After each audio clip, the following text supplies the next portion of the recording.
Welcome to Luca and Miguel. Enjoy the video. You start by getting the essentials running. Open Genmoji and make sure iOS is updated so model performance is optimal.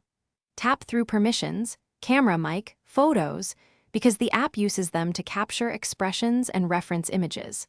Once done, sign in. Your account stores custom styles and preferences.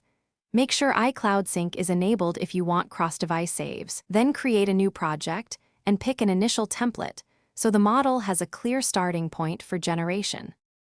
You now capture the references that teach the model who the emoji should look like. Take 3 to 5 photos with different expressions and lighting so the algorithm learns contours. Once images are imported, use the alignment tool, drag facial landmarks for precise mapping because correct geometry matters. Then adjust style sliders, realism, color saturation, exaggeration to dial the aesthetic. As you tweak, preview frames, small changes affect personality. So iterate until expressions match the intended tone and size. You finish by rendering the final Genmoji. Select high-res if you need sharp details or animated GIF for motion. Once rendered, export to Photos, add to your custom keyboard, or send via the share sheet. Test it in iMessage to confirm sizing and transparency.